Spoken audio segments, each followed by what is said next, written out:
मेरे प्रिय विद्यार्थी, आशा करता हूँ कि आप लोगों की तैयारी अच्छी चल रही होगी। उसी तैयारी को चार चाँद लगाने के लिए एक बार फिर से Bihar secondary education board Hindi model paper लेकर आपके समक्ष उपस्थित है। ये वही प्रश्न है जो आपकी परीक्षा में सीधे पूछे जाते हैं।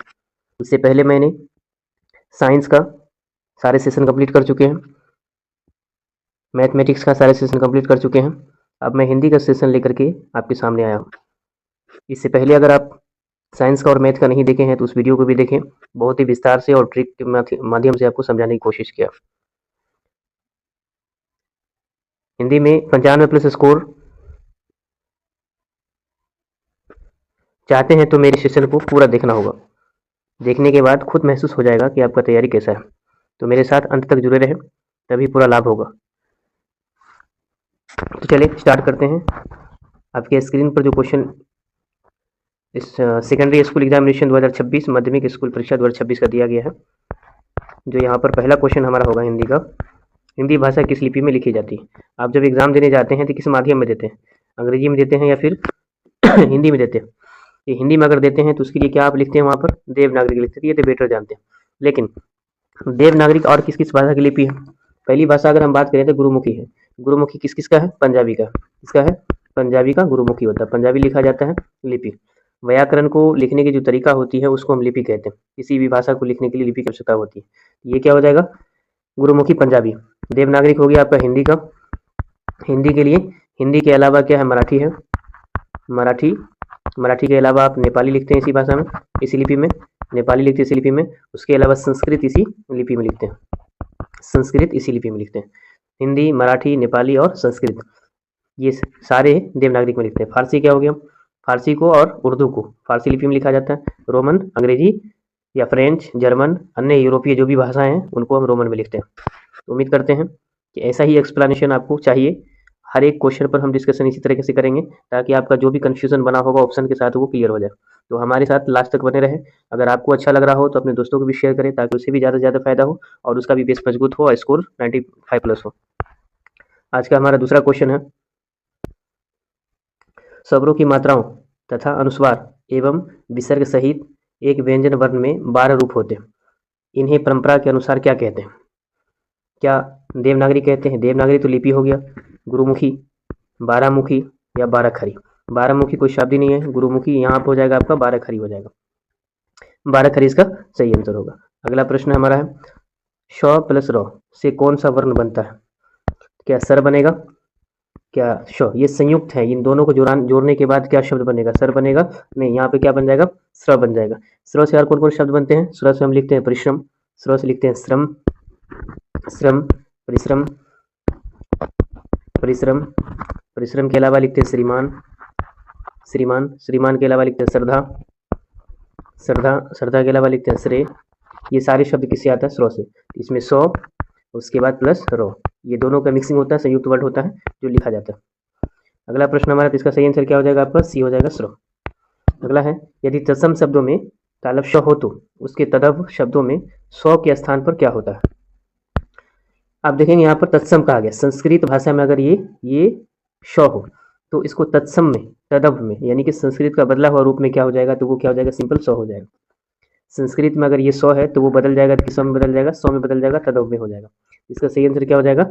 100 हो जाएगा। ऐसे ही क्वेश्चन बोर्ड में पूछा जाता है जो आपको कंफ्यूज करेगा। इसलिए आप जो बिहार बोर्ड द्वारा जारी है उसको भी और PYQ जितने भी हैं उन सारे क्वेश्चन को भी आप एक एक करके देख लेंगे तो आपका जो भी कंफ्यूजन बना होगा वो पूरा क्लियर हो जाएगा, क्योंकि वही पैटर्न रहता है। बहुत सारे क्वेश्चन जो होता है वो रिपीटेड भी होता है। इसलिए आपको मस्ट है कि आपको प्रीवियस ईयर क्वेश्चन भी और बिहार बोर्ड द्वारा जो जारी मॉडल पेपर है उसको भी देखना है। ऐसे ही क्वेश्चन पे वहाँ जाके फंसेंगे, अगर नहीं पढ़े होंगे तो वहाँ जाकर के 100% आप फंसेंगे। इसलिए आप यहाँ अगर देख लेंगे एक बार तो आपको फंसने की कोई चांसेस नहीं होता है। आंख बंद करके आप लगा सकते हैं, यानी कि एक बार देखने के बाद। अगला प्रश्न हमारा है, प वर्ग का उच्चारण स्थान क्या है? कंठे हैं, तालवे हैं, मूर्धन्य हैं या ओष्ठे हैं? तो प वर्ग का क्या हो जाएगा? क्या कंठे हो जाएगा, क्या तालवे हैं, मूर्धन्य है या ओष्ठे हैं? इसका जो सही आंसर होगा ओष्ठ हो जाएगा। प, प, फ, ब, भ, ये सारे क्या हैं? दोनों होंठ आपस में जब चिपकते हैं तब जाके प वर्ण का, फ वर्ण का, प, फ, ब, भ, ये सारे वर्णों का उच्चारण सही तरीके से कर पाते हैं। इसलिए सही से इसका आंसर क्या हो जाएगा? मूर्धन्य। कंठ की अगर बात करें तो ये क वर्ग आता है। तालु की अगर हम बात करें तो तालु किस वर्ग में जाता है? तालु आपका हो जाएगा च वर्ग में। ये च वर्ग है, ये उसका क वर्ग है और ये आपका ओष्ठ किस में जाएगा? इसका सही आंसर ओष्ठ। मूर्धा तो चला जाएगा, मूर्धा आपका चला जाएगा ट ठ ड ढ में, ये ट ठ ड ढ में चला जाएगा, तो इसका सही आंसर क्या हो जाएगा? ओष्ठ हो जाएगा। ओष्ठ में क्या जाएगा? प फ ब। क्या बताएं? कंठ हो गया आपका क, तालु हो गया आपका च छ ज झ, मूर्धा हो गया आपका ट ठ ड ढ, उसके बाद ओष्ठ हो गया आपका प फ ब म। ऐसे ही 2-3 क्वेश्चन पूछा जाता है, लेकिन यहाँ पर एक ही क्वेश्चन दिया है। ग्रामर से 50 क्वेश्चन है और बुक से 50 क्वेश्चन, तब जाके 100 क्वेश्चन। तो ग्रामर भी उतना ही जरूरी है जितना आपके लिए बुक जरूरी है। ये ग्रामर को भी स्ट्रॉन्ग करना पड़ेगा आपको। हो सकता है 10 या 15 क्वेश्चन ऐसा हो जो बुक से नहीं बनेगा, तो ग्रामर आपका ठोस होगा तो आप बना सकते हैं। अगला प्रश्न हमारा 6 में है, निम्न में से कौन पंचमाक्षर? इसका सही आंसर क्या था? ओष्ठ था। निम्न में से कौन पंचमाक्षर का एक वर्ण है? पंचमाक्षर कहा गया कि पचमाक्षर? प फ ब भ, ये चौथा अक्षर है, चौथा अक्षर है। त थ दूसरा अक्षर है। उसके बाद प फ ब भ म, ये क्या है? पचमा अक्षर है। और ये क्या? य र ल व तालम श, ये तो कोई वर्ण का है ही नहीं। ये सही वर्ण क्या हो जाएगा आपका? म हो जाएगा। तो पचमाक्षर जो पूछ रहा है, तो पचमाक्षर क्या हो जाएगा आपका? म हो जाएगा। तो सही ऑप्शन क्या हो जाएगा आपका? बी हो जाएगा। अगला प्रश्न है, अनुस्वार और विसर्ग ना तो स्वर है ना व्यंजन है, इसलिए इन दोनों ध्वनियों को क्या कहते हैं? उलूप कहते हैं, अल्पप्राण कहते हैं, अनुतान कहते हैं, अयुग्वाह वर्ण कहते हैं। अगर हम अयुग्वाह वर्ण की बात करें यहाँ पर, इसका सही आंसर क्या होता है? अयुग्वाह वर्ण। अयुग्वाह वर्ण कौन कौन होता है? अंग है, उसके बाद ये अ है। अंग और अ, ये दोनों क्या? अयुग्वाह वर्ण है। इसको हम अनुस्वार भी बोलते हैं। अनुस्वार लिखा रहे, जैसे यहाँ लिखा हुआ है अनुस्वार, अनुस्वार को ही हम क्या बोलते हैं? अंग। उसके बाद जो है आपका लिखा हुआ अनुस्वार के अलावा विसर्ग लिखा हुआ, विसर्ग को हम क्या बोलते हैं? ये वाला वर्ड, ये विसर्ग हो गया। अयुग्वाह वर्ड कहा जाता है, इन दोनों को मिला करके अयुग्वाह वर्ड कहा जाता है इसी को। ये क्योंकि ये ना तो पूरी तरह से स्वर है, ना ही पूरी तरह से ये व्यंजन है, इसलिए यहाँ पर क्या कहलाएगा? अयुग्वाह वर्ड कहलाएगा। अनुस्वार और विसर्ग वाले जो शब्द हैं, इन दोनों को जोड़ने के बाद ये अयुग्वाह वर्ड कहलाता है। अगला प्रश्न हमारा है, औ वर्ण का उच्चारण स्थान क्या है? अभी हम बताए थे उच्चारण स्थान, अब बताएंगे खुद। क का उच्चारण स्थान बताइए, क वर्ग का। उसके बाद च वर्ग का उच्चारण स्थान बताइए, च वर्ग का उच्चारण स्थान बताइए, त वर्ग का बताइए और प वर्ग का बताइए। इतना का उच्चारण स्थान आप बताइए। तो इसका उच्चारण स्थान क्या होता है? कंठ। तो क्या लिखेंगे? क से कंठ, तो क्या हो जाएगा? कंठ, कंठ हो जाएगा। च से चट्ट, क्या बोलेंगे? तालु, तालु। बस ट से क्या हो जाएगा? मूर्धा, ये ट से क्या हो जाएगा? मूर्धा। उसके बाद ये तो से क्या हो जाएगा? तत्, यानी कि दंत, तत् दंत, तद दंत हो गया। उसके बाद ये क्या है? पो, पो क्या हो गया आपका? ओष्ठ हो गया। पो क्या हो गया? ओष्ठ हो गया। उसके बाद संयुक्त वर्णों में आता है, संयुक्त में कंठ ओष्ठ हो गया, तालुष्ठ हो गया, इस तरह से संयुक्त में भी आता है। उसके बाद ये क्वेश्चन पूछा जाता है तालव श, मूर्धन श, दंत श और ह, ये चारों वर्ड है वो क्या कहलाता है? उष्म, उष्म व्यंजन कहलाता है। ये चारों, चार है उष्म व्यंजन, कितने हैं? 4 है। तो यहाँ पर जो हमारा सही आंसर क्या हो जाएगा? औ। औ वर्ण का उच्चारण स्थान क्या होता है? कंठ ओष्ठ, यानी कि कंठ का और ओष्ठ का दोनों का इस्तेमाल करके हम उच्चारण करते हैं। जैसे बोलते हैं आप ओ औ, ओ औ, तो होठ का भी इस्तेमाल करते हैं, कंठ का भी इस्तेमाल करते हैं और ओष्ठ का भी इस्तेमाल करते हैं, दोनों का इस्तेमाल। कंठ से आवाज निकलता है, होठ आपस में गोल होता है, ओ औ, तो क्या हो जाएगा? कंठ ओष्ठ। इसका सही आंसर क्या हो जाएगा आपका? ए हो जाएगा। अगला प्रश्न हमारा है, बद्धाक्षर की अंतिम ध्वनि क्या होती है? क्या स्वर है, व्यंजन है, संतृप्त है या संयुक्त है? इसका सही आंसर क्या हो जाएगा आपका? व्यंजन हो जाएगा, व्यंजन हो जाएगा। अगला प्रश्न हमारा है, वक्ता के द्वारा उच्चारण के क्रम में पहली ध्वनि के बाद दूसरी ध्वनि के बीच जो विराम होता है उसे क्या कहते हैं? सीधा सीधा डिफिनेशन पूछा गया, किसका डिफिनेशन है? सौराघाट का है, अनुतान का है, संगम का है या अव्यय का है? किसका डिफिनेशन है? संगम का है, सीधा सीधा डिफिनेशन पूछा गया। अगर इसकी हम बात करें तो ये क्या है? बोलते समय किसी शब्द पर बल देने की क्रिया को हम क्या कहते हैं? ये सौराघात कहते हैं, यानी कि स्वरों पर जो ध्वनि है उस पर हम क्या करते हैं? बोलते समय जोड़ देते हैं, तो उसे हम क्या कहते हैं? सौराघात कहते हैं। उसके बाद अनुतान किसको कहते हैं? अनुतान है जो बोलते समय किसी स्वर के उतार चढ़ाव पर ध्यान दिया जाता है, तो उसको अनुतान कहते हैं। संगम तो अभी देख लिया यहाँ पर, वक्ता के द्वारा उच्चारण के क्रम में पहली ध्वनि के बाद दूसरी ध्वनि के बीच जो विराम होता है उसे हम क्या कहते हैं? संगम कहते हैं। अव्यय क्या है? वे शब्द जिनके रूप में लिंग हो, वचन हो, कारक हो आदि के कारण कोई परिवर्तन नहीं होता, उसको हम क्या कहते हैं? अव्यय कहते हैं। अव्यय और क्वेश्चन पूछा गया अव्यय के ऊपर में, लिंग, वचन, कारक किसी भी तरह का कोई परिवर्तन नहीं होता उसके ऊपर में, तो उसको अव्यय कहते हैं। तो यहाँ सही आंसर क्या हो जाएगा? संगम हो जाएगा।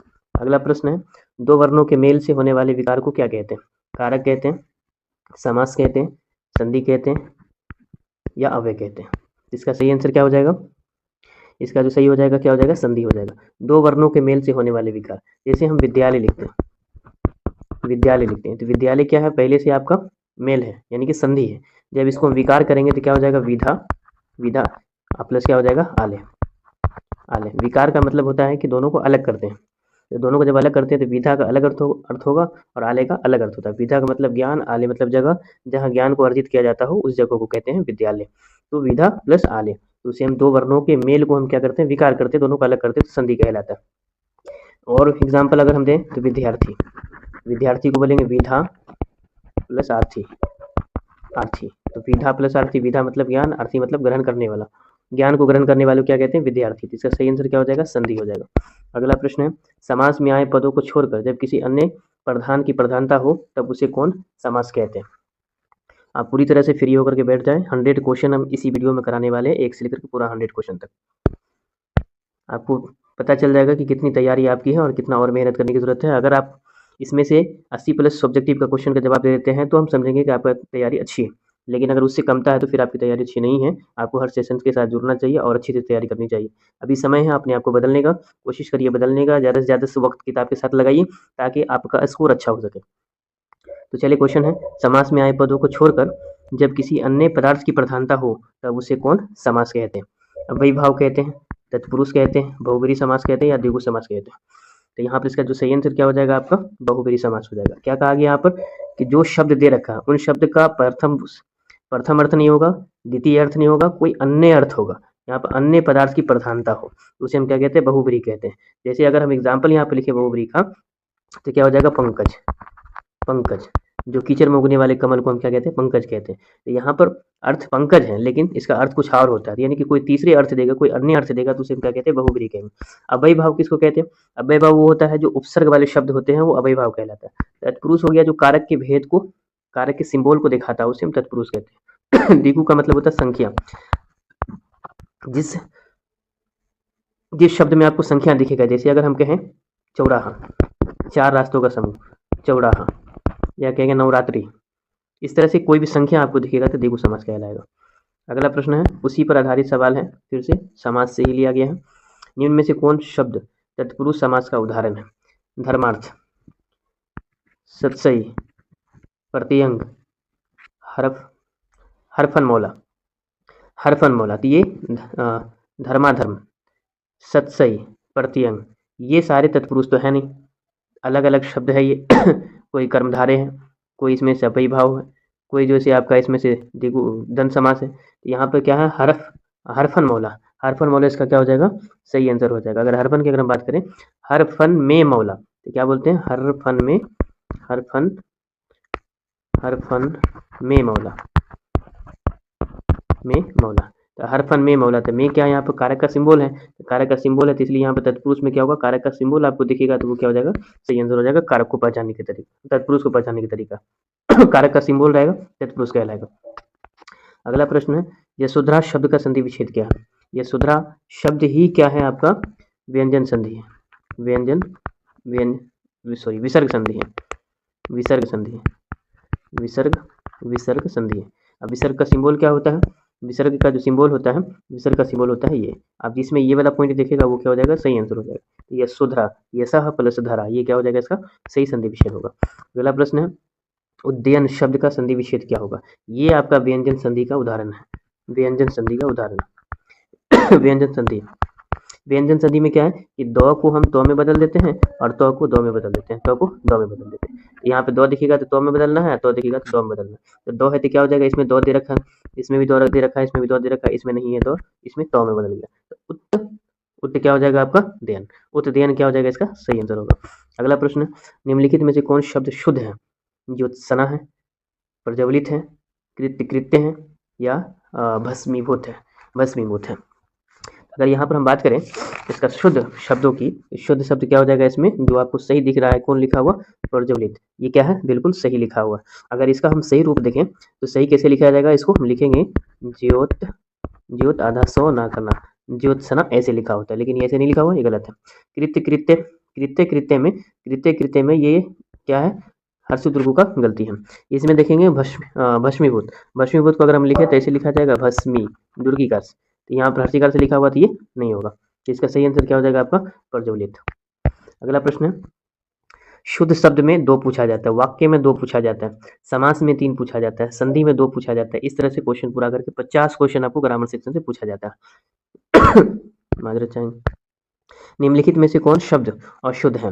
प्रसाद, यहाँ अशुद्ध पूछा है, शुद्ध नहीं पूछा है। प्रसाद, अमीश, अमीश सही लिखा हुआ, पिचाश भी सही लिखा हुआ, धूधर भी सही लिखा हुआ है, लेकिन प्रसाद ऐसे लिखा जाता है, प्रसाद ऐसे लिखा जाता है। तो ये क्या हो जाएगा आपका? गलत हो जाएगा। गलत ही क्या हो जाएगा? सही हो जाएगा। इसका सही आंसर क्या होगा? प्रसाद होगा।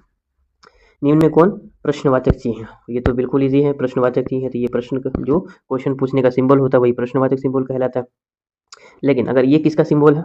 ए में ये किसका सिंबल है? विस्मयादि बोधक का सिंबल है। इस तरह से रहता है, विस्मयादि बोधक सिंबल है। ये किसका सिंबल और ये किसका सिंबल? आपको ये तो हो गया विराम का, और ये सिंबल पे कमेंट बॉक्स में आप बताएंगे कि कौन सा सिंबल है। ये विराम का, पूर्ण विराम का, पूर्ण विराम का। ये भी पूर्ण विराम का है, ये भी पूर्ण विराम का। पूर्ण विराम का ये आंसर क्या हो जाएगा हमारा? प्रश्नवाचक। तो प्रश्नवाचक ये क्या है? Question marks. अगला है, दो विपरीतार्थ शब्दों के बीच कौन विराम चिन्ह लगाया जाता है? दो विपरीतार्थ शब्दों के बीच में कौन सा विराम चिन्ह लगाया जाता है? तो इसमें कौन सा लगाया जाता है? दो विपरीतार्थ शब्द, जैसे कि हम यहाँ पर माता पिता लिखे, माता और पिता, तो ये दोनों क्या हो गया? विपरीतार्थ शब्द, यानी कि ऑपोजिट हो गया। तो कौन सा सिंबल लगा? योजक का सिंबल। योजक किस ऑप्शन में? ये ऑप्शन में। अगर अच्छा बुरा लिखते हैं, अच्छा बुरा, अच्छा बुरा, तो यहाँ पर सिंबल क्या लगा? सिंबल क्या लगा? योजक का। तो योजक का सिंबल क्या हो जाएगा आपका? इस तरह से होगा। जो विपरीत शब्दों के बीच जो सिंबल लगेगा उसको हम क्या कहते हैं? योजक चिन्ह कहते हैं। अगला प्रश्न, रचना के आधार पर शब्द के कितने भेद होते हैं? 2, 3, 4, 6। रचना के आधार पर शब्दों के भेद। उत्पत्ति के आधार पर शब्दों के भेद अगर पूछता तो कितने बताते आप? कहते 4 हैं। उत्पत्ति के आधार पर शब्दों के 4 भेद है। कौन कौन से हैं? कमेंट बॉक्स में लिखिए आप। अगर नहीं मालूम तो हम बताते हैं। तत्सम, तत्सम, तदव, तदव, देशज, विदेशज, देशज और विदेशज, विदेशज। इनको अच्छी तरीके से आप जानते हो। तत्सम जो संस्कृत के शब्द है, तद्भव जो इसका बदला हुआ रूप है, देशज जो हमारे देश में उत्पत्ति हुई है, विदेश से जो विदेश से भाषा आई हुई, फारसी हो, अरबी हो, तुर्की हो या फिर उर्दू हो, ये सारे विदेशी शब्द कहलाते हैं। रचना के आधार पर जो शब्दों के भेद है वो 3 भेद है। अब 3 भेद कौन कौन से हैं? अब यहाँ देखें 3 भेद कौन। एक होता है रचना के आधार पर शब्दों के 3 भेद। पहला भेद हो जाएगा रूढ़, रूढ़ आप बताएंगे कमेंट बॉक्स में रूढ़ किसको कहते हैं। उसके बाद होता है यौगिक, यौगिक पर आगे सवाल भी आपका यौगिक है। उसके बाद है योग रूढ़, योग रूढ़। ये रचना के आधार पर शब्दों के 3 भेद है। अगर उत्पत्ति के आधार पर पूछेगा तो शब्दों के 4 भेद है। ये सही आंसर क्या हो जाएगा आपका? 3 हो जाएगा। आप इसका इसका दो उदाहरण आप कमेंट बॉक्स में भेजें हमें। अगला प्रश्न है, निम्न में कौन तद्भव शब्द है? 16, ओठ, कर्पूर या कौरी। यहाँ पे पूछ रहा तद्भव शब्द है। तद्भव शब्द है जो संस्कृत का शब्द था उसको बदल करके जो है तद्भव बना दिया गया है, तो उसे क्या कहते हैं? तो उसे तद्भव कहते हैं। तो यहाँ पर क्या हो जाएगा? ओष्ठ था उसको होठ बना दिया गया, ओठ बना दिया गया। ओष्ठ, ओष्ठ संस्कृत शब्द है, इसी का बदला हुआ रूप क्या है? ओठ है। 16, कर्पूर, कौरी, ये सारे शब्द अलग अलग शब्द हैं जो संस्कृत के शब्द नहीं है या तद्भव के शब्द नहीं है। ये सही आंसर क्या हो जाएगा? ओठ हो जाएगा। अगला प्रश्न हमारा है, निम्न में कौन वर्ण संकर शब्द है? इक्षु है, ससुर है, आलमगंज है या लाठी चार्ज है। क्या पूछा गया? वर्ण संकर शब्द है। वर्ण संकर का अर्थ क्या होता है? जो शब्द एक हिंदी का हो और एक इंग्लिश का हो, इसको अलग करते हैं तो एक हिंदी एक इंग्लिश नहीं बनेगा। इसको अलग करते हैं तो एक अरबी का एक उर्दू का बनेगा, एक अरबी का एक उर्दू का बनेगा, एक अरबी का एक फारसी का बनेगा, सॉरी एक अरबी एक फारसी, आलम प्लस गंज, ये क्या हो जाएगा? 2 शब्द बनेगा। जो एक क्या बना? अरबी का और एक फारसी का बना। उसके बाद ससुर, ससुर उर्दू हो या फारसी हो या अरबी हो, ये तीनों में से कोई भाषा है। लेकिन लाठी चार्ज, तो लाठी यहाँ पर हिंदी है, लाठी प्लस क्या हो जाएगा? चार्ज, चार्ज क्या यहाँ पर? इंग्लिश है। लाठी चार्ज क्या हो जाएगा आपका? वर्ण संकर हो जाएगा। तो एक हिंदी और एक इंग्लिश 2 शब्द जब आपस में जुड़ा हुआ तो उसे हम क्या कहते हैं? वर्ण संकर शब्द कहते हैं। निम्न में कौन शब्द व्यक्तिवाचक संज्ञा है? संज्ञा के कितने भेद आप बताएंगे? क्या इसमें व्यक्तिवाचक सोना है या झब्बा है या पटना है या करुणा है? तो इसका सही आंसर क्या हो जाएगा आपका? पटना हो जाएगा। सोना तो द्रव्यवाचक है और झब्बा भी क्या है?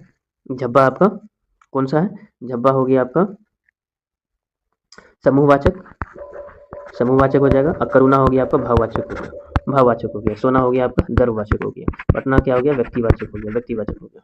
आप कमेंट बॉक्स में बताइए कि संज्ञा के कितने भेद होते हैं और उसके 2 उदाहरण बताइए हमें। अगला प्रश्न है, जिस संज्ञा शब्द से व्यक्ति या वस्तु के गुण या धर्म, दशा अथवा व्यापार का बोध होता है उसे हम कौन संज्ञा कहते हैं? समूहवाचक संज्ञा कहते हैं, भाववाचक संज्ञा कहते हैं, द्रव्यवाचक संज्ञा कहते हैं या जातिवाचक संज्ञा कहते हैं। इसको हम क्या कहेंगे? क्या कहा गया? गुण का, धर्म का, दशा का, व्यापार का बोध होता है तो उसे हम क्या कहेंगे, भाववाचक कहेंगे। समूहवाचक में दो या दो से अधिक के संगठन का पता चलेगा। द्रव्यवाचक में नाप तौल वाली वस्तु। जातिवाचक में कोई भी एक जाति समूह का पता चलेगा, उसे जातिवाचक कहते हैं। तो भाववाचक इसमें क्या हो जाएगा, धर्म, गुण, दशा, व्यापार, ये सारे क्या हो जाएगा आपका, भाववाचक संज्ञा हो जाएगा। अगला प्रश्न है, संज्ञा के जिस रूप से व्यक्ति या वस्तु की नर या मादा जाति का बोध हो उसे व्याकरण में हम क्या कहते हैं, कारक कहते हैं, लिंग कहते हैं, अव्यय कहते हैं या वचन कहते हैं। यहाँ पर नर और मादा को दिखाने वाले क्या होते हैं, लिंग होते हैं। नर या मादा का बोध कराएगा तो हम क्या कहते हैं, लिंग कहते हैं। इसका सही है। वचन में क्या होता है, एक वचन, बहुवचन। कारक के 8 भेद है। अव्यय हो गया आपका जो लिंग हो, अव्यय में बताए थे हम अभी, क्या बताए थे कि जो लिंग है, वचन है, कारक है आदि के जो कारण होता है कोई परिवर्तन नहीं होता, उसके अव्यय कहते थे। यहाँ पर सही जो आंसर होगा हमारा क्या हो जाएगा, लिंग हो जाएगा। अगला प्रश्न है, जिन वाक्यों में लगना, जाना, सकना तथा चुकना सहायक प्रक्रियाएं आती हैं उनमें किस वर्ण का प्रयोग नहीं होता। इसमें में का प्रयोग नहीं होगा, के का प्रयोग नहीं होगा, या फिर ने का प्रयोग नहीं होगा, या हे का प्रयोग नहीं होगा। इसमें किसी का प्रयोग नहीं होगा, इसमें ने का प्रयोग नहीं होगा। लगना, जाना, सकना, चुकना सहायक क्रिया है, इसलिए सहायक क्रिया में ने का प्रयोग नहीं होगा। ने का प्रयोग कर्ता के लिए उपयोग होता है, इसलिए यहाँ पर ने का प्रयोग नहीं हो सकता। अगला प्रश्न हमारा है, हरिमोहन को रुपये देता है, यह वाक्य किस कारक का उदाहरण है। संप्रदान कारक है, संबंध कारक है, अपदान कारक है, या फिर करण कारक है। तो यहाँ पर अगर हम बात करें तो संबंध कारक में का के की नारे नहीं हो जाएगा। करण कारक में कर्ता ने कर्म को करण से, यहाँ पर से सिंबल हो जाएगा। अपदान से संप्रदान के लिए किसी के लिए हरिमोहन को रुपये देता है, तो यहाँ पर क्या देता है, संप्रदान कारक इसका सही आंसर हो जाएगा, संप्रदान कारक। अगला प्रश्न हमारा है, ये कारक का 8 है, आठों का सिंबल आपको अच्छी तरीका से ध्यान में होनी चाहिए। श्रीमती शब्द का बहुवचन है, क्या श्रीमतियों है, या श्रीमती लोग हैं, या श्रीमतियां हैं, या श्रीमतियों हैं। इसका जो सही आंसर क्या हो जाएगा आपका, कैसे लिखेंगे श्रीमतियों में हम इस तरीका से लिखते हैं जो शुद्ध है। ये क्या है, गलत है, ये दुर्गी नहीं हर्षिकार से होना चाहिए, यहाँ श्रीमतियां नहीं होता, श्रीमतियों होता है। इसका सही आंसर क्या हो जाएगा आपका, डी हमारा सही आंसर होगा। अगला प्रश्न है, निम्न में कौन पुल्लिंग शब्द है। स्त्रीलिंग और पुल्लिंग की पहचान आपको होना चाहिए। यहाँ देखिए पुल्लिंग पूछा, यहाँ स्त्रीलिंग पूछा, 2 से 3 क्वेश्चन स्त्रीलिंग और पुल्लिंग पर होता है डायरेक्ट। कोई भी एग्जांपल उठा के दे देगा, पूछेगा निम्न से कौन पुल्लिंग शब्द है, स्त्रीलिंग शब्द है। जो यहाँ पर सामने स्क्रीन पर आपको 2 क्वेश्चन दिख रहा है, निम्न में कौन पुल्लिंग शब्द है। तो पुल्लिंग शब्द यहाँ पर क्या है, खिंचाव है, चमक है, खपत है, या वकालत है। तो यहाँ पर खिंचाव सही आंसर हो जाएगा। खिंचाव क्या हो जाएगा, सही आंसर है। खिंचाव क्या है, पुल्लिंग शब्द है। चमक क्या है, स्त्रीलिंग शब्द है। खपत क्या है, स्त्रीलिंग शब्द है। वकालत क्या है, स्त्रीलिंग शब्द है। यहाँ पर पुल्लिंग शब्द खिंचाव ही दिख रहा है। खिंचाव महसूस हो रहा है, ऐसे बोलते हैं, खिंचाव महसूस हो रहा है, चमक अच्छी है। उसके बाद अगर हम इसकी बात करें खपत, तो खपत क्या है, ज्यादा है। तो स्त्रीलिंग है ये सारे, तो खिंचाव क्या हो जाएगा। आप बोल करके भी कई बार बोल करके अलग अलग तरीका से बोल करके देख सकते हैं कि वो पुल्लिंग है या स्त्रीलिंग है, ऐसे भी अंदाजा लगा सकते हैं। अगला प्रश्न हमारा है, निम्न में कौन स्त्रीलिंग शब्द है। आप देखिए स्त्रीलिंग की पहचान या पुल्लिंग की पहचान दोनों में से कोई एक याद कर लेंगे तो आप ऑटोमेटिक उसको छाट लेंगे, लेकिन 70 से 75 तक जो है लगभग में पुल्लिंग शब्द ही है, पुल्लिंग शब्द ही। उसके बाद जो बचता है आपका 25% से 30% ये होता है आपका स्त्रीलिंग होता है। तो आपको जो कम है उसको याद कर लीजिए, स्त्रीलिंग वाले को याद कर लीजिएगा तो पुल्लिंग वाले शब्द अपने आ जाएगा। तो निम्न में से कौन स्त्रीलिंग है, क्या ये अंगूर है, कीचड़ है, पर्दा है, या छत है। तो क्या हो जाएगा इसमें, इसका जो हो जाएगा कीचड़ क्या है, कीचड़ क्या है, स्त्रीलिंग शब्द है। कीचड़ क्या है, स्त्रीलिंग शब्द। अंगूर पुल्लिंग है, पर्दा पुल्लिंग है, छत पुल्लिंग है, कीचड़ क्या है, स्त्रीलिंग है। अगर यहाँ पर थोड़ा सा हम पहचान बता देते हैं स्त्रीलिंग का, शॉर्टकट में लिख देते हैं। अगर किसी शब्द के अंत में आपको ई लिखा रहे, जैसे माली, थाली, इस तरह से दुर्गीकार आएगा तो वो क्या हो जाएगा आपका, स्त्रीलिंग होगा। या फिर आपको एग्जाम्पल में नदी है या फिर गर्मी है, ये दुर्गीकार वाला शब्द है। उसके अलावा अगर किसी में आनी लिखा है, जैसे सेठानी, महारानी, इस तरह से लिखा रहता है तो वो भी क्या हो जाएगा आपका, स्त्रीलिंग हो जाएगा। तो सिंपल सी बात, ये हम की पॉइंट लिखते हैं। अगर यहाँ पर अंत में क्या लिखा रहेगा, दुर्गी या फिर आनी, या उसके अलावा आपको लिखा रहेगा ता या ती हर चीज से ती लिखा रहेगा, या फिर आपको लिखा रहेगा आस लिखा रहेगा, या फिर आपको लिखा रहेगा आहट या आवट, लिखा आवट, क्या हो जाएगा, आवट। इस तरह से जब लास्ट में देखिएगा तो ये सारे शब्द क्या है, जब लास्ट में ये सारे कीवर्ड दिखेगा तो वो स्त्रीलिंग कहलाएगा। उसके अलावा आप कहेंगे सर नदियों के नाम क्या है, तो नदियों के नाम भी स्त्रीलिंग है, नदियों के नाम स्त्रीलिंग है। नदियों के नाम के अलावा तिथियों के नाम क्या है, स्त्रीलिंग है, तिथियों के नाम स्त्रीलिंग है। तिथियों के अलावा हो जाएगा भाषा, हिंदी, उर्दू, ये क्या हो जाएगा। उसके बाद बोलियों के नाम क्या है, स्त्रीलिंग है। बोलियों के नाम भी स्त्रीलिंग है। बोली के अलावा और कुछ आभूषण हो गया, जो जेवर वगैरह, अंगूठी वगैरह पहनने वाले जो होते हैं आभूषण, तो वो क्या हो जाएगा आपका, ये मुख्य है जो कीवर्ड है जिसको आप स्त्रीलिंग के लिए याद रखेंगे। उसके अलावा जो भी आएगा वो सारे पुल्लिंग कहलाएगा। तो उम्मीद करते हैं अच्छा लगा होगा। अगला प्रश्न हमारा है, वाक्य से अलग रहने वाले शब्दों को शब्द कहते हैं, किंतु जब वे किसी वाक्य में फिरे पिरो दिए जाते हैं यानी कि मिला दिए जाते हैं तो क्या कहलाते हैं। यानी वाक्य से अलग होने वाले शब्द को शब्द कहते हैं, लेकिन अगर उसी शब्द को किसी वाक्य में हम मिला देते हैं तो उसको क्या कहते हैं, शब्द कहते हैं, मात्रा कहते हैं, वर्तनी कहते हैं या पद कहते हैं। तो यहाँ पर जो सही आंसर क्या हो जाएगा, पद हो जाएगा। पद हो जाएगा। जब शब्द वाक्य के व्याकरणिक नियमों के में बंध जाते हैं तो उसे हम क्या कहते हैं, पद कहते हैं। तो यहाँ पे कह रहे हैं ना, मिला दिए जाते हैं यानी कि बांध दिए जाते हैं दूसरे शब्दों में, व्याकरणिक नियमों में, तो उसे हम क्या कहते हैं, पद कहते हैं। अगला प्रश्न है, पुरुषवाचक पुरुषवाचक सर्वनाम के उत्तम पुरुष में कौन आता है। पाठक या श्रोता आता है, लेखक या वक्ता आता है, लेखक और श्रोता को छोड़कर अन्य लोग आते हैं, इनमें से कोई नहीं। उत्तम पुरुष में कौन आएगा, जो हम लिख रहे हैं या हम पढ़ा रहे हैं तो हम क्या है, उत्तम पुरुष है, प्रथम पुरुष है। तो लेखक और वक्ता, लेखक और क्या हो जाएगा आपका, लेखक और वक्ता इसमें सही आंसर हो जाएगा। लेखक वक्ता क्या हो जाएगा, सही आंसर हो जाएगा। अगर यहाँ पाठक और श्रोता की हम बात करें, ये माध्यम हो जाएगा। ये क्या हो जाएगा, माध्यम, यानी कि दूसरे आदमी है जो सुनने वाले, हम पढ़ रहे हैं या सुनने वाले हैं तो ये क्या हो जाएगा, माध्यम हो जाएगा। हम लिख रहे हैं या हम बोल रहे हैं तो क्या हो गया, प्रथम हो गया। उसके बाद लेखक और श्रोता को छोड़ करके अन्य लोग हैं, इनमें सभी है, तो सही आंसर क्या हो जाएगा इसका, लेखक या वक्ता हो जाएगा। अगला प्रश्न है, हिंदी में कुल कितने सर्वनाम है, 8 है, 11 है, 6 है या 10 है। तो हिंदी में कितने सर्वनाम है,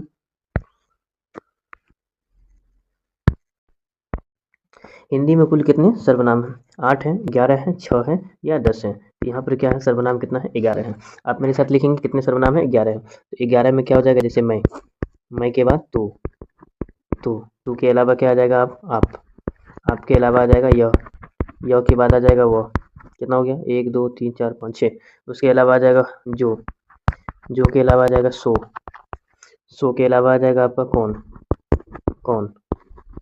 कौन के अलावा आ जाएगा आपका क्या के अलावा कोई के बाद कुछ। ये सारे क्या है, टोटल 11 सर्वनाम है। सर्वनाम के भेद पूछेगा तो 6 भेद है, लेकिन यहाँ पूछा वेद नहीं है, पूछा कितने सर्वनाम है, तो 11 सर्वनाम है। या फिर चारों 11 में से कोई एक ऑप्शन उठा करके दे देगा कि निम्न में से कौन सर्वनाम है, तो ये 11 को आपको ध्यान में रखना। अगला प्रश्न है, जो विशेष्य और क्रिया के बीच आए उसे क्या कहते हैं, सार्वनामिक विशेषण, परिणाम बोधक विशेषण, विशेष्य या विधेय विशेषण। यहाँ पर क्या पूछा गया, विशेषण और विशेष्य क्रिया के बीच में आएगा उसे हम क्या कहते हैं, विधेय विशेषण कहते हैं। उसे क्या कहते हैं, विधेय विशेषण कहते हैं। अगला क्वेश्चन है, मोहन पढ़ने में बहुत तेज है, इस वाक्य में परिवेशन क्या है, यानी कि इसकी विशेषता क्या है, बहुत, यानी कि मोहन पढ़ने में बहुत तेज है तो इसकी विशेषता क्या है, बहुत। इसका सही आंसर क्या हो जाएगा, बहुत हो जाएगा। अगला प्रश्न है, व्युत्पत्ति अथवा शब्द निर्माण की दृष्टि से धातु कितने प्रकार की होती है, 2 प्रकार, 3 प्रकार या 4 प्रकार या 5 प्रकार। तो धातु कितनी प्रकार की होती है, तो धातु यहाँ पर होती है 2 प्रकार की। कौन कौन प्रकार है, कमेंट बॉक्स में लिखें कौन कौन प्रकार। अगला प्रश्न है, जो धातु संज्ञा या विशेषण से बनती है उसे क्या कहते हैं, प्रेरणार्थक कहते हैं या यौगिक कहते हैं या नाम धातु या मूल धातु कहते हैं। तीन में से क्या हो जाएगा सही, इसमें हो जाएगा सही आंसर हो जाएगा नाम धातु। जो धातु संज्ञा या विशेषण से बनती है उसे हम क्या कहते हैं, नाम धातु। जैसे अगर हम इसका एग्जाम्पल दें तो क्या हो जाएगा, हाथ से क्या हो जाएगा, हथियाना, हाथ से हथियाना, या लिखना से क्या हो जाएगा, लिखवाना। ये क्या है, नाम धातु या कहलाती। परते लगा करके जो बनाई जाती है उसे हम नाम धातु कहते हैं। अगला प्रश्न हमारा है, मैंने आम खाया है, यह वाक्य किस काल का है, सामान्य वर्तमान का, आशनभूत का, हेतु मध्य भविष्य का या तत्कालीन वर्तमान का। मैंने आम खाया है, तो मैंने आम खाया तो ये क्या हो जाएगा, वर्तमान तो होगा नहीं, हेतु भविष्य में चला गया, तत्कालीन वर्तमान वर्तमान का यहाँ बात ही नहीं किया गया, क्या हो जाएगा, आसन हो जाएगा। आसनभूत इसका क्या हो जाएगा, सही आंसर हो जाएगा आसनभूत। अगला प्रश्न, ऐसे शब्द को क्या कहते हैं जिसके रूप में लिंग, वचन, पुरुष, कारक इत्यादि के कारक कोई विकार उत्पन्न नहीं होती है, उसे हम कारक कहते हैं, संधि कहते हैं या समास कहते हैं या अव्यय कहते हैं। ऐसे शब्द क्या कहते हैं, देखिए अभी बताएं, इसी क्वेश्चन को बताएं, लिंग, वचन, पुरुष, कारक आदि इत्यादि में कोई विकार यानी कि कोई परिवर्तन नहीं होता, उसे क्या कहते हैं, अव्यय कहते हैं। अगला प्रश्न है, प्रयोग के अनुसार क्रिया विशेषण के कितने भेद होते हैं। प्रयोग के आधार पर पूछा गया कि क्रिया विशेषण के कितने भेद होते हैं, इसके कितने भेद होते हैं, क्रिया विशेषण के कितने भेद 4 भेद होते हैं प्रयोग के आधार पर। कौन कौन सा है, अगर यहाँ बात करें, एक होगी आपका रीतिवाचक, फिर इसमें लिख दें रीतिवाचक के अलावा है स्थानवाचक के अलावा है कालवाचक, कालवाचक, कालवाचक के अलावा परिमाणवाचक। तो कितने हो गए? प्रयोग के आधार पर क्रिया विशेषण के 4 भेद है, रीतिवाचक, स्थानवाचक, कालवाचक और परिमाणवाचक। परिमाणवाचक। निम्न में कौन तुलनाबोधक निपात है? मत है, सिर्फ है, जी है या सा है? तुलनाबोधक जो एक दूसरे को तुलना करते हैं वो क्या है? मत है, सिर्फ है या जी है या सा है? इसका क्या हो जाएगा? तुलनाबोधक क्या था? मुझसा, मुझसा कोई नहीं, मुझसा कोई नहीं, तो सा तुलनाबोधक है, जो दूसरे से तुलना करते तो वो सा इसका सही आंसर हो जाएगा। अगला प्रश्न है, ऐसे शब्द जो दो शब्दों के मेल से बनते हैं और जिनके खंड सार्थक होते हैं और सामान्य अर्थ के सूचक होते हैं उन्हें क्या कहते हैं? सीधा सीधा डिफिनेशन पूछा गया। रूट का डिफिनेशन क्या होता है? ऐसे शब्द जो सार्थक शब्द होते हैं लेकिन उसका टुकड़ा करने के बाद कोई अर्थ नहीं देते, जैसे कल लिखते हैं, क को अलग कर देंगे, ल को अलग कर देंगे तो कोई अर्थ नहीं देगा, तो ये रूट कहलाएगा। यौगिक शब्द हो गया जिसको खंड करने के बाद, सार्थक शब्द होते हैं इसको खंड करने के बाद कोई अर्थ देता हो, जैसे विद्यालय अगर हम लिखते हैं तो विद्यालय का अगर खंड करते हैं तो विद्या प्लस आलय हो जाएगा, तो यहाँ पर सही आंसर क्या हो जाएगा? ये हो जाएगा। योग रूट में हो जाएगा कोई तीसरा अर्थ देगा, यानी कि बहुव्रीहि और योग रूट ये दोनों सेम होता है, तीसरा अर्थ देने वाले को योग रूट कहते हैं। यहाँ पर क्या सही आंसर हो जाएगा? जो सूचक है किसका? जो सार्थक है लेकिन वो अन्य दो शब्दों के मेल से बनते हैं जिनके खंड सार्थक होते हैं, तो खंड सार्थक हुआ विद्या प्लस आलय, तो क्या हो जाएगा? विद्यालय। तो बहुत ही यौगिक शब्द हो जाएगा। अगला प्रश्न है, आकर्मण शब्द में उपसर्ग है। उपसर्ग और प्रत्यय दो तरीका से पूछा जाता है, दो प्रत्यय का, दो उपसर्ग का पूछा जाता है। तो उपसर्ग में पहले लगने वाले शब्द और प्रत्यय में बाद में लगने वाले शब्द। तो आकर्मण क्या हो जाएगा आपका? कर्मण में क्या लग गया? आ, तो आ क्या हो जाएगा? इसका सही आंसर हो जाएगा। पूजा शब्द में प्रत्यय हैं पा, जापा, आपा या हपा, तो क्या हो जाएगा? पूज आपा। क्या हो जाएगा आपका? पूज अलग कर दीजिए और उसके बाद क्या कर दीजिए? आपा अलग कर दीजिए, पूज आपा। अगला प्रश्न है, निम्न में से कौन सरल वाक्य है? अब ये वाक्य को बताना है कि सरल वाक्य कौन है, सीधा वाक्य कौन है। अस्वस्थ रहने के कारण वो परीक्षा में सफल ना हो सका, सूर्योदय हुआ और कुहासा जाता रहा, ये तो डिफिकल्ट है यानी कि संयुक्त है। जो कभी लोकप्रिय होता है उसका सम्मान सभी करते हैं, तो ये भी क्या है? संयुक्त है। उसने ना केवल गरीब को लूटा बल्कि उसकी हत्या भी कर दी, तो ये भी क्या है आपका? मिक्सिंग है। तो ये क्या हो जाएगा आपका? सही वाक्य क्या हो जाएगा? अस्वस्थ रहने के कारण परीक्षा में सफल ना हो सका। अगला प्रश्न है, निम्नलिखित में शुद्ध वाक्य है। शुद्ध वाक्य कौन है? हमारे यहाँ तरुण नवयुवकों की शिक्षा का अच्छा प्रबंध है। तरुण लगा तो नवयुवक नहीं लगना चाहिए, इसलिए ये गलत हो जाएगा। पशुओं का झुंड चारों ओर पानी की चाह में घूम रहा था, तो पानी की चाह में घूम रहा था। तो यहाँ पर अगर हम बात करें बी में जो क्या गलती है, बी वाली गलती को अगर हम निकालें, चाह के जगह पर कुछ और होना चाहिए। चाह के जगह पर क्या होना चाहिए? चाह की जगह पर तलाश होना चाहिए। चाह की जगह पर तलाश अगर होता, तलाश होता या खोज होता तो बिल्कुल सही होता। यहाँ पर क्या हो जाएगा? ये भी तलाश और खोज नहीं है, इसलिए ये गलती है। यह कविता का अनेक भावों को प्रकट करती है, तो यहाँ पर जो कहा गया सी में, कविता का अनेक भावों को प्रकट करती है, तो ये बिल्कुल सही आंसर। लेकिन इसमें क्या गलती है? भारतीयों को चाहिए कि अपने बच्चों को बताएं कि भारत हमारा है, ऐसे तो गलती शब्द बोला गया। लेकिन यहाँ होना क्या चाहिए? हमारा की जगह पर होना चाहिए उनकी मातृभूमि है ना, बच्चों को बताएं। भारतीयों को चाहिए कि अपने बच्चों को बताएं कि उनकी मातृभूमि है ना, भारत हमारी मातृभूमि है, तो ऐसे लगाए तो होगा। ये क्या हो जाएगा? गलत। इसका सही आंसर क्या हो जाएगा? सी हो जाएगा। तो शुद्ध वाक्य और शुद्ध शब्द ये दोनों पूछा जाता है, दो दो क्वेश्चन, लेकिन यहाँ पर एक क्वेश्चन दे रखा है प्रैक्टिस के लिए। अगला प्रश्न है,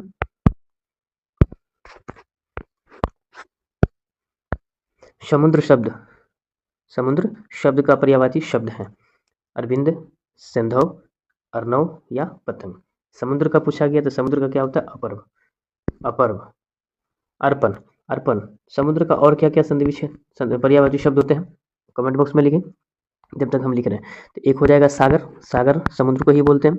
सागर के अलावा हम बोलते हैं जल्दी, समुद्र को ही बोलते हैं जल्दी, या तो जल्दी पूछे या सागर पूछे या समुद्र पूछे या अर्णव पूछे, या फिर रत्नाकार इसी को बोलते हैं, रत्नाकार, रत्नाकार। रत्नाकार के अलावा हो गया सिंधी, सिंधी, सिंधी, सिंधी के अलावा हो गया निर्निधि या नदीश, नदीश, नदीश भी इसी का शब्द नाम है, या फिर निर्निधि, निर्निधि। तो हम बोल रहे हैं उसको नोट करते जाइए, सागर, जल्दी, रत्नाकर, सिंधु, नदीश, वरिधि या निर्निधि, ये सारे क्या हैं? समुद्र के पर्यायवाची शब्द हैं। अगला पूछा गया कृष्ण शब्द का विपरीतार्थ शब्द है। कृष्ण का विपरीतार्थ यानी कि अपोजिट उल्टा शब्द है, क्या सौम्य है, क्या शुक्ल है, क्या मुक्त है या स्वच्छ है? तो इसका आंसर क्या हो जाएगा आपका? शुक्ल हो जाएगा। कृष्ण का अपोजिट क्या हो जाएगा? शुक्ल हो जाएगा। सौम्य उग्र है सौम्य शब्द का अर्थ होता है उग्र। शुक्ल, उसके बाद आपका क्या है? शुक्ल, कैद, उसका मलिन गंधा, इस तरह से हो जाएगा आपका। अगला प्रश्न हो जाएगा, अगर यहाँ पर हम सौम्य अगर पूछा जाता है कि सौम्य का विपरीतार्थ शब्द क्या है, तो सौम्य का होता है उग्र। सोने का विपरीत शासन उग्र। अगर शुक्ल का विपरीतार्थ तो यहाँ पर कृष्ण दे ही रखा है। और मुक्त का क्या होता है? मुक्त का हो गया आपका कैद। मुक्त मतलब आजाद, कैद हो गया इसका उल्टा विपरीतार्थ शब्द। स्वच्छ का हो गया मलिन या गंदा, गंदा हो गया विपरीतार्थ शब्द। इसका सही आंसर क्या हो जाएगा आपका? सॉरी, शुक्ल हो जाएगा। इसका सही आंसर क्या होगा? शुक्ल। शुक्ल क्या होगा? सही आंसर। अगला प्रश्न हमारा है, जो नभ में चलता है वाक्य के लिए एक शब्द क्या है? जो नभ में चलता है वाक्य खंड के लिए एक शब्द क्या है?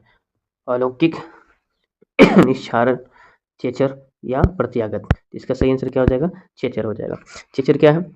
पहले अगर हम यहाँ पर अलौकिक की बात करें तो जो इस लोक का ना हो उसे हम क्या कहते हैं? अलौकिक। जो इस लोक का ना हो उसे अलौकिक। निश्चारण, निश्चारण कैसे? जो रात में चलता हो उसको हम क्या कहते हैं? निशाचर। निशाचर। खेचर किसको कहते हैं? जो नभ में चलता हो, तो नभ में चलने वाला क्या हो गया? खेचर। अब प्रत्यागत क्या हो गया? प्रत्यागत जो वापस आया हुआ हो, वापस आया हुआ को क्या कहते हैं? प्रत्यागत। इसका सही आंसर क्या हो जाएगा? खेचर। अगला प्रश्न है, आंखें मूंदना मुहावरे का क्या अर्थ होता है? आंखें मूंदना मुहावरे का क्या अर्थ होता है? मर जाना, नजर बचाना, उदासीन हो जाना या सावधान होना। तो आंखें मूंदना मतलब मर जाना। नजर बचाना का अर्थ क्या होगा? नजर बचाना का छिप जाना, नजर बचाना का छिप जाना। और उसके बाद उदासीन हो जाना मतलब ध्यान ना देना, और उसके बाद सावधान होना यानी कि विपरीत अर्थ है इसका। अगला प्रश्न है, हाथ कंगन को आरसी क्या लोकोक्तियां का अर्थ है? नुकसान के बिना काम हो जाना, प्रत्यक्ष के लिए प्राण क्या है, कठिन काम प्रसन्न करना या कम लाभ अधिक खर्च होना। क्या पूछा गया? हाथ कंगन को आरसी क्या, नुकसान के बिना काम हो जाना। इसका सही आंसर हो जाएगा ये। अगला प्रश्न है, तू जिंदा है तो डैश शीर्षक कविता के कवि कौन है? आप ढूंढ रहे होंगे ऑप्शन में शंकर शैलेंद्र। क्या ऑप्शन में शंकर शैलेंद्र दिख रहा है? क्या मोहम्मद इकबाल है? क्या अयोध्या सिंह उपाध्याय आर्योध है? या अरुण कमल है? गोपाल सिंह नेपाली है? इसका आंसर क्या हो जाएगा? गोपाल सिंह नेपाली हो जाएगा। अगर गोपाल सिंह नेपाली नहीं होता तो इसके जगह पर शंकर शैलेंद्र लिखा होता, शंकर शैलेंद्र लिखा होता, शंकर शैलेंद्र। तो यहाँ पर शंकर शैलेंद्र अगर नहीं है तो गोपाल सिंह नेपाली इसका क्या हो जाएगा? सही आंसर होगा। इसका सही आंसर क्या हो जाएगा? सी हो जाएगा। अब देखिए 50 क्वेश्चन 51 क्वेश्चन होने के बाद आपको यहाँ पर बुक का क्वेश्चन दिखा 52 से। अगला है, ईदगाह शीर्षक कहानी में दुकानदार से बड़ी मुश्किल से मोल भाव करके हामिद ने चिमटा कितने पैसों में लिया? आप बताएंगे कितने पैसे में लिया हामिद ने? हामिद ने कितने पैसे में लिया? हामिद के पास पैसे थे कितना? 3 पैसे थे, 3 पैसे में लिया। अब हमें कमेंट बॉक्स में बताइए कि मोहसिन के पास में कितने पैसे थे और मोहसिन ने क्या खरीदा? महमूद के पास में कितने पैसे थे? महमूद ने क्या खरीदा? नूरे के पास में कितने पैसे थे? नूरे ने क्या खरीदा? सम्मी के पास में कितने पैसे थे? सम्मी ने क्या खरीदा? तो एक बार रिकॉल हम करा देते हैं। मोहसिन, सिर्फ एम लिखते हैं। मोहसिन, मोहसिन मोहसिन के पास में था 15 पैसे। कितने पैसे? 15 पैसे। खरीदा क्या? खरीदा वो भिस्ती, भिस्ती खरीदा। उसके अलावा महमूद, यहाँ पर एमओ से मोहसिन हो गया और एम ए लिखे महमूद। महमूद हो गया, महमूद के पास कितना था? 12 पैसा। 12 पैसा था, वो खरीदा क्या था? सिपाही। सिपाही से प्यार था इसलिए सिपाही खरीदा। उसके अलावा नूरे क्या खरीदा? नूरे के पास में कहा जाता है कि 12 से 15 पैसे थे लेकिन एग्जिट पता नहीं, तो इसलिए वो क्या खरीदा? वकील से प्रेम था इसलिए वकील खरीदा, वकील खरीदा। उसके बाद सम्मी, सम्मी ने क्या खरीदा? सम्मी ने खरीदी खंजरी। सम्मी ने क्या खरीदी? खंजरी खरीदी। ये क्वेश्चन भी आए हैं, इनमें से कोई भी पूछ सकता है आपसे किसके पास कितने पैसे, किसने क्या खरीदा। ठीक है। अगला प्रश्न है, ईदगाह शीर्षक कहानी में नमाज खत्म होने के बाद लोग क्या कर रहे थे? लोग क्या कर रहे थे? नाच रहे थे, गा रहे थे, आपस में गले मिल रहे थे या झगड़ा कर रहे थे? इसका सही आंसर क्या हो जाएगा? आपस में गले मिल रहे थे। कवि के अनुसार वह कौन होते हैं जो अपने काम के द्वारा दूसरे के लिए भी उदाहरण बन जाते हैं? बिल्कुल बन जाते हैं। क्या बातवीर हैं, बात करने वाले हैं, या बालवीर हैं, या फिर धर्मवीर है या कर्मवीर? इसका सही आंसर क्या हो जाएगा? कर्मवीर हो जाएगा। अगला प्रश्न है, विभव शब्द का अर्थ क्या होता है? आप कमेंट बॉक्स में बताइए कि कर्मवीर। हाँ, विभव शब्द का अर्थ क्या होता है? ऐश्वर्य, भाग्य, चमकीला या भय। विभव पूछा गया है, जो यहाँ पर बुक का शब्दार्थ है, शब्दार्थ से उठाया गया। इसका सही आंसर क्या हो जाएगा विभव का? विभव का होता है ऐश्वर्य। ऐश्वर्य का मतलब क्या होता है? ऐश्वर्य का मतलब धन संपत्ति या समृद्धि। समृद्धि, समृद्धि, समृद्धि या धन संपत्ति होता है ऐश्वर्य। इसका सही आंसर क्या हो जाएगा? ए हो जाएगा विभव। बाल गोविंद भगत शीर्षक पाठ साहित्य की किस विधा में रचित है? क्या जीवनी है उसका, निबंध है, रेखा चित्र है या यात्रा वृत्तांत है? बाल गोविंद भगत शीर्षक पाठ साहित्य की किस विधा में रचित है? इसका क्या है? रेखा चित्र। रेखा चित्र इसका क्या हो जाएगा? सही आंसर हो जाएगा। अगला प्रश्न है, बाल गोविंद भगत शीर्षक पाठ के रचिता कौन है? क्या राम वृक्ष बेनीपुरी है, वजीर श्रीवास्तव है, प्रेमचंद्र है या आचार्य श्री पूजन शाह है?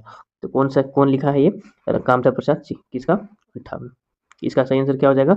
राम वृक्ष बेनीपुरी ने बाल गोविंद भगत शीर्षक पाठ के रचिता है, राम वृक्ष बेनीपुरी।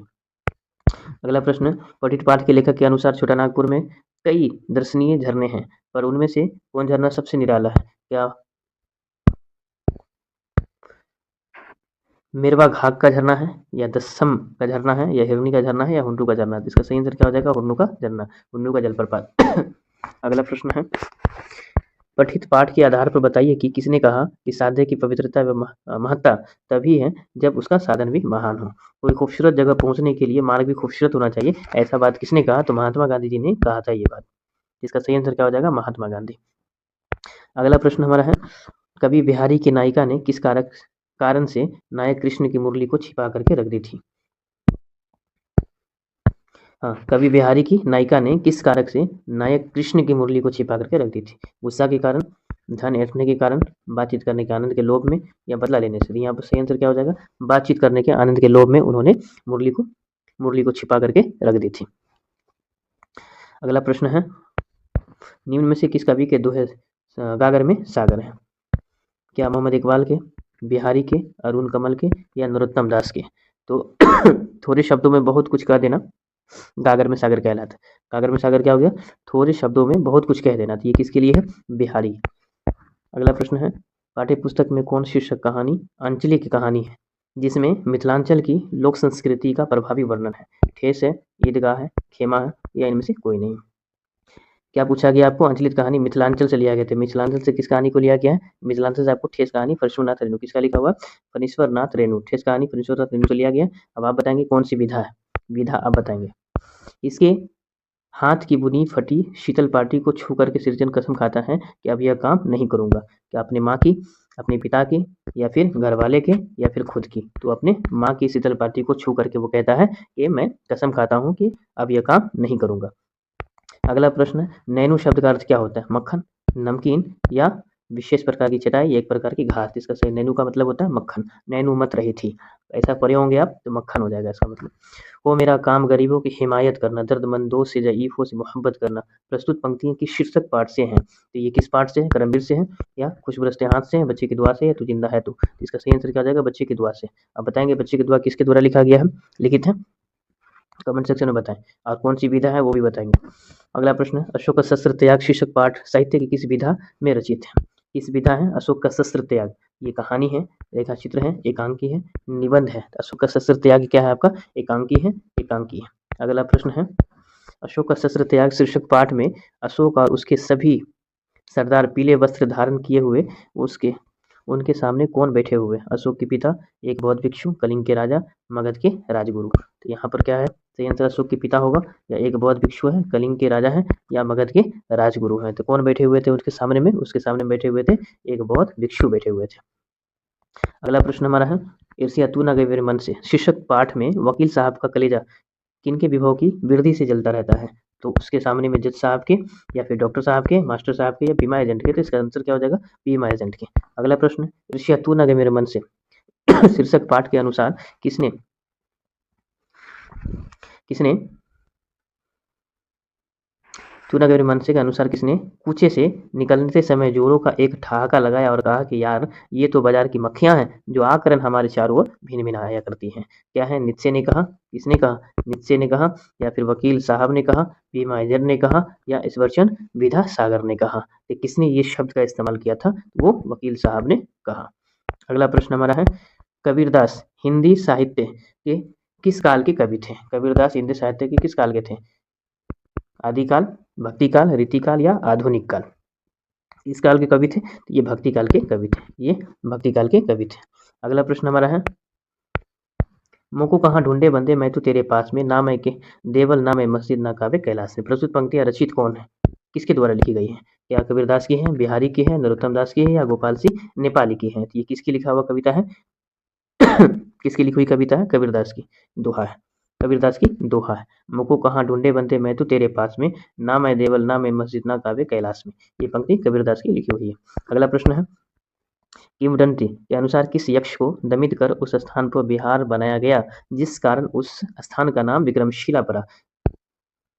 तो क्या हो जाएगा? भद्रक यक्ष है, या धनपाल यक्ष है, या इंदर यक्ष है, या विक्रम यक्ष है? तो इसका सही आंसर क्या हो जाएगा? विक्रमशिला विश्वविद्यालय यानी कि विक्रम यक्ष हो जाएगा।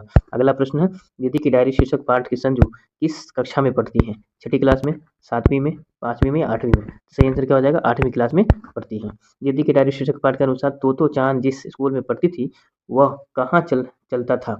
क्या जंगल में या रेल के 6 डिब्बों में, गांव में, अस्पताल में, तो रेल के 6 डिब्बों में चलती थी।